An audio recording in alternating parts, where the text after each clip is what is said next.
How long is a business day? In the year 2015, Australia adopted a new metric for business days. It was known as the Australian Business Start Time Formula, ABSF, and the country's official start time. According to ABSF, from midnight on a Monday until 9 a.m. on a Friday, businesses may still operate. On the other hand, it is also essential to note that every state within Australia is different from each other when it comes to how long a working day would be without a holiday. This article talks about how long a workday length is for your future business. Let us begin with some history. What is a working day? A business day has always been a good indicator of whether or not your business will survive. Many people have this fear of losing out on money if they don't work on specific days. However, you should know that the more important thing is that business owners make their own decision depending on that business. So let's take a look at the most important parameters when making such decisions. How much time does your workday include? This is an extremely vital question because no one wants to lose pay. While everyone agrees that being paid enough money is essential in order to run a profitable business, we all want to make sure that we're going to continue our workday. How often do you need to be available for business calls and meetings? It takes a lot to build trust in others in the market. If you can't afford to be available to them, then this becomes hard to do as well. When it comes to meetings, many entrepreneurs believe you would need 6 months or even 12 months without looking at your business goals. How are these days measured? There's many different ways people define their business days. According to Pew Research Center, one method could include a Thursday in December, whereas another method is a Sunday in March. By definition, this means that you might have 2 different business days if you only choose a singular day every week.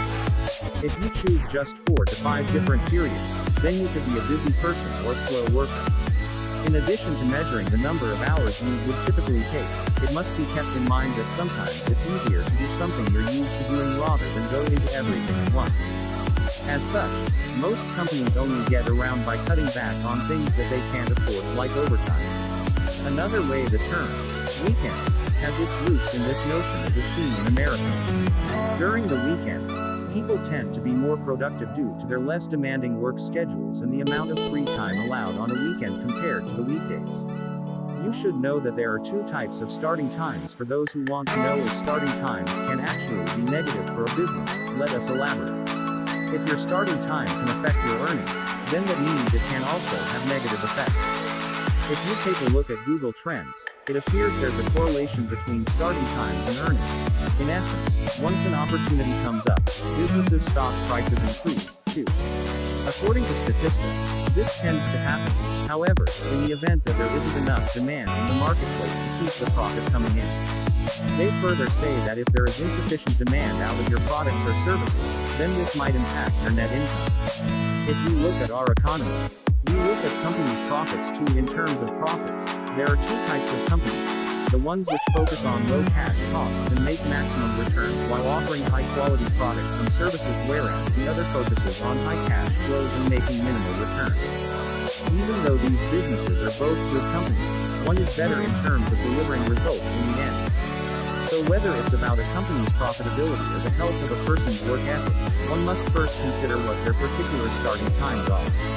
Hopefully, this is a reminder to make an informed purchase in accordance with the current economic climate. With that said, let's dive in deeper. How does a week of work look like right now? A whole month has already passed since the pandemic happened in 2020. Fortunately, it seems like things are starting to slowly pick up again. But where does this leave us? What are the symptoms of burnout and exhaustion? Are we stuck? If you look at the job loss statistics from May to August, it's very obvious that there is more work to be done than ever before.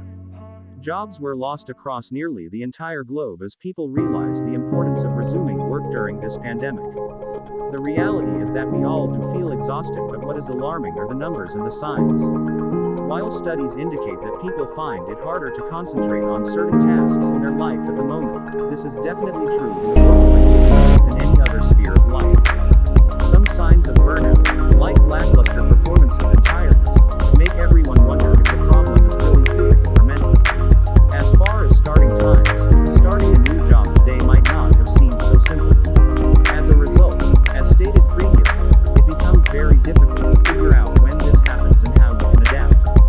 Luckily, there are a few tips that you should follow to stay strong and healthy during this period. 1. Practice self-care. If you've noticed that you spend almost no time to yourself, this can be due to some issues. It might be that you didn't take care of yourself recently when the demands of being at home became unbearable. Maybe you neglected to clean up or didn't give yourself the rest that you needed during the course of the first week. Perhaps it's that you have a family member or friend that needs help that can't afford that.